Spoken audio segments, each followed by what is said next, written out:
à toutes et à tous, soyez donc les bienvenus sur la chaîne. Aujourd'hui nous allons faire donc une review d'un steelbook, c'est la deuxième vidéo sur la chaîne.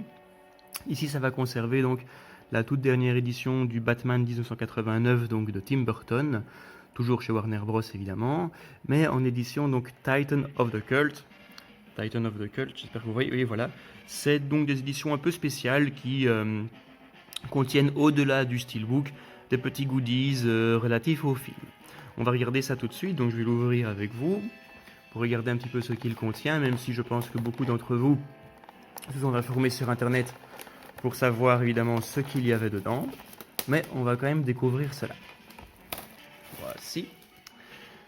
Alors, la face avant, vous avez donc le logo Batman jaune avec écrit donc Batman à l'intérieur, DC Comics au-dessus, Jack Nicholson, Michael Keaton, Kim Basinger.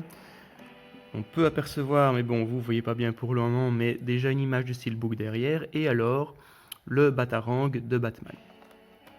Sur le côté, Batman, Titan of the Cult Ultra HD, DC Comics, Warner Bros. À l'arrière, ça commence à être connu, puisque Warner recycle ses films quasiment tout le temps. Donc vous avez donc Batman contre le Joker, Batman, le résumé ici, quelques images du film, les bonus. Alors ceux qui possèdent les précédents Blu-ray, voire les précédents DVD, ce sont les mêmes bonus, à savoir être sur le tournage avec Bob Kane, les légendes du Chevalier Noir, donc l'histoire de Batman, les ombres de la chauve-souris, donc saga du Chevalier Noir au cinéma, des clips vidéo de Prince, des storyboards, etc., etc.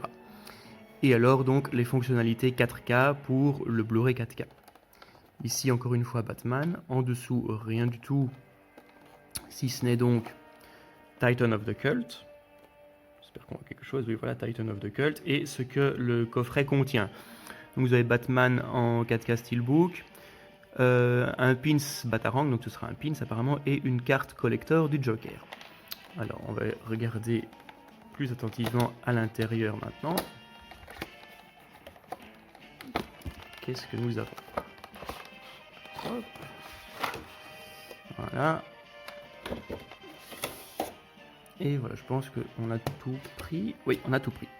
Alors, oui, ici, c'est donc le petit pins.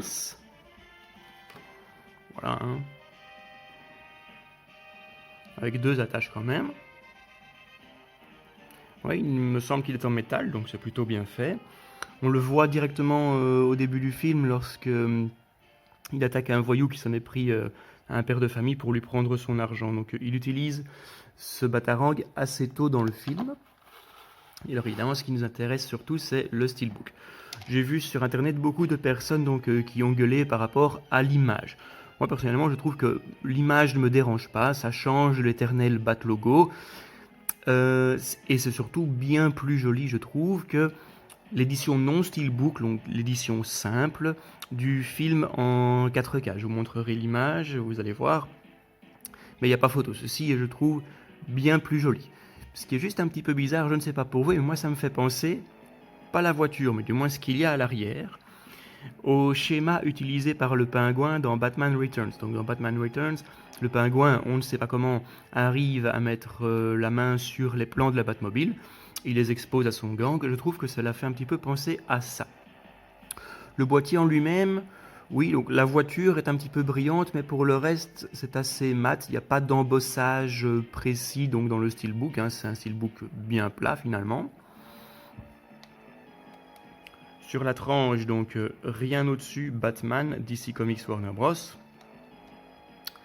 À l'arrière, l'arrière de la voiture, ce qui est plutôt bien. Et alors en dessous, donc tous les crédits, Warner Bros, film de Tim Burton, Jack Nicholson, etc. Si nous l'ouvrons, voilà. Alors oui, il y avait le bonus supplémentaire, à savoir la carte du Joker. Donc là, il faut se remémorer un petit peu le film, mais c'est exactement ça. C'est quand son boss, Carl Grissom, lui dit qu'il a besoin donc de lui pour mener l'opération chez Axis Chemicals. Et donc lui, il répond « Me ». Et il tourne cette carte-ci avec donc une balle juste en dessous donc de la joue du Joker. Très fidèle, franchement, au film. Une bonne petite carte bien collector qui va rester dans le boîtier. Ensuite, vous avez donc les 2 disques. On va les retirer 2 minutes parce qu'il y a des fois des artworks à l'intérieur. Voilà. En plus, chez Titan of the Cult, vu l'édition, il y a quand même intérêt à mettre un artwork à l'intérieur. Ce serait le comble qu'il n'y en ait pas. Voilà.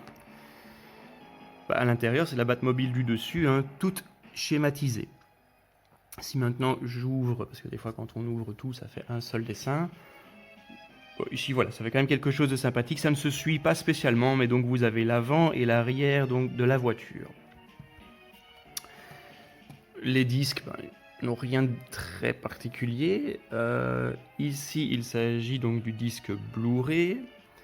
Et ici, donc, dans un autre fond, du disque 4K. C'est clairement écrit dessus. Et alors, ils ont fait quand même un petit effort pour différencier. Vous avez donc fond jaune, bat logo noir, et fond noir, bat logo jaune, pour pouvoir les distinguer. Donc franchement, plutôt bien fait comme steelbook, comme Blu-ray 4K. Maintenant, reste à voir le contenu. Je ne sais pas encore si on voit une grosse différence par rapport à l'image. Moi, en tout cas, j'en verrai une, puisque la dernière édition de Batman 1989 que j'ai, c'était le fameux DVD qu'on devait déclipser et le dessus était cartonné, hein, les premiers DVD en fait qui sont sortis. C'est ceux-là que je possède. En Titan of the Cult, si vous voulez, je pourrais vous faire la review également, mais il s'agit donc de ma deuxième édition. La première que j'ai eue, c'est celle donc de Wonder Woman 1984, Wonder Woman classique, pardon, le premier du nom, hein. Donc si vous voulez, je pourrais vous en faire la review un petit peu plus tard. Voilà. Dites-moi ce que vous avez pensé par rapport à ce steelbook Batman 1989. Est-ce que vous comptez l'acquérir si vous ne possédez pas les différentes éditions de Warner? Voilà, vous pouvez m'écrire tout ça dans les commentaires. Moi, je vous donne rendez-vous pour une prochaine vidéo et à bientôt.